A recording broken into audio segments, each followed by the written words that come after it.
حلقه بعنوان كوارث بالجمله. في البدايه كده السلام عليكم ورحمه الله وبركاته. فيديو جديد النهارده، عايز اشوف اللايك بتاعك كده منور عشان معانا حلقه ناريه، حلقه كلها كوارث تحكيميه. لسه حالا خلصانه مباراه الزمالك وسموحه، وعايز اقول لك ان بطل المباراه او رجل المباراه كان الحكم طارق مجدي. عايز اقول لك ان المباراه كان فيها كوارث تحكيميه، كوارث مش اخطاء. الاخطاء بيبقى خطأ تحكيمي بسيط كده بيعدي، انما يعني عايز اقول لك يعني سيبك من الكوره بتاعت المهاجم بتاع سموحه مع بنتايج اللي في منطقه الجزاء، ضربه جزاء رسمي. في كوره كده ما فيهاش جدال يا عم، دي بقى مش ضربه جزاء، مش هتحسب ضربه جزاء. الزمالك اهو كوره بتاعت عمر جابر على لاعب سموحه، انا عايز اقول لك ده يعني رجله في الانكل كده، رجله خلاص اللي هو يعني ايه يا عم انت، ده هيكسر له رجله. انا عايز افهم بس، هو فين حكام الفار؟ فين حكام الفار في كوره زي دي؟ يعني انت دلوقتي لاعب سموحه قاعد وقت عشان يتعالج، انت ازاي ما تستدعيش الحكم ان الكوره دي فيها طرد؟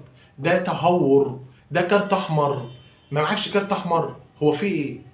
لا ده يعني دي مش اخطاء يا جماعه، يا جماعه دي مش اخطاء، مش اخطاء تحكيميه، دي كوارث تحكيميه. يعني انا عايز افهم انتوا عايزين ايه بالظبط؟ انتوا عايزين ايه؟ عايزين الزمالك ياخد الدوري؟ عايزين تبوظوا الدوري من اوله؟ يعني قلنا نلعب الدوري من دور واحد ومجموعتين عشان ما نأجلش، عشان ما نعملش، عشان الاهلي، عشان مش عارف ايه. طب وانت دلوقتي ما انت اللي بتبوظ الدوري بايدك اهو. ده لسه امبارح اتحاد الكره شايل لجنه الحكام ومعين لجنه جديده، يعني النهارده لسه اول يوم ليهم، يعني لسه بسم الله الرحمن الرحيم والدنيا بايظه. مفيش محمد عادل في 100 محمد عادل، في 100 محمد عادل بيحكموا في مصر. مفيش يعني، انا مش عايز اخش بقى في الامانه والنزاهه والكلام ده، بس انا عايز يعني عايز افهم يعني في اتنين، يعني واحد هنا شايف والتاني شايف، يعني انت قاعد على الفيديو بتعمل ايه؟ قاعد بتتفرج على ايه؟ انا عايز افهم، انت بتتفرج بس انت شايف حاجه فيها جدل بتروح ايه تتكلم عنها. دلوقتي ترتيب الدوري المصري، دلوقتي النادي الاهلي في الصداره بمباراتين معاه 6 نقط، ولكن بفرق الاهداف عن اقرب المنافسين اللي هو الزمالك، معاه 6 نقط برضه، والاتحاد معاه 6 نقط في المركز الثالث برضه. المصري معاه 3 نقط ولسه هيلعب مباراه كمان، ولكن النادي الاهلي بفرق الاهداف، لان الاهلي مسجل 6 اهداف وعليه هدفين، الزمالك مسجل 5 اهداف وعليه هدفين.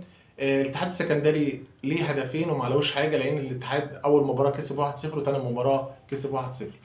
هنيجي بقى لحاجه ثانيه، واحد هيجي يكلمني يقول لي دلوقتي طب والكره بتاعت كوكا امبارح؟ يا عم الكره بتاعت كوكا ايه؟ يا عم انت بتكلمني في ايه؟ انت دلوقتي انت وانتوا ما لعبتوش كوره قبل كده يا جدعان؟ انتوا ما لعبتوش كوره؟ انا عايز افهم يعني الكوره دي كوره، يعني عايز افهم دلوقتي. انا بشوف انت بتتفرج بايه؟ مش بتتفرج بعينيك ولا بتتفرج بحاجه تانية؟ ما انت عايز افهم برضو، انت بتتفرج بعينيك ولا لا؟ انت بتفهم كوره، بتفهم في الحالات التحكيميه، ولا بتتفرج وخلاص، ولا ايه دنيتك؟ يا عم انت، انا يعني بتكلم عن نفسي، انا بشوف الحاله قدامي وبرجع اشوف يعني اكتر حكم بثق فيه، واشوف هو قراره هيبقى مع قراري ولا لا. قراره مع قراري تمام، قراره مش مع قراري يبقى خلاص هو ادرى، لان هو على درايه بقوانين التحكيم عني. امبارح خالد الغندور جاب جمال الشريف، ده حكم يعني ده حكم يعني دولي وعايز اقول لك ان هو بيحلل في اكبر قناه على المستوى الشرقي الاوسط، بين سبورت. عايز ايه اكتر من كده؟ قال لك الكوره ما فيهاش حاجه. قال له طب يبقى اشوفها وابقى اكلمك تاني في التليفون يا كابتن.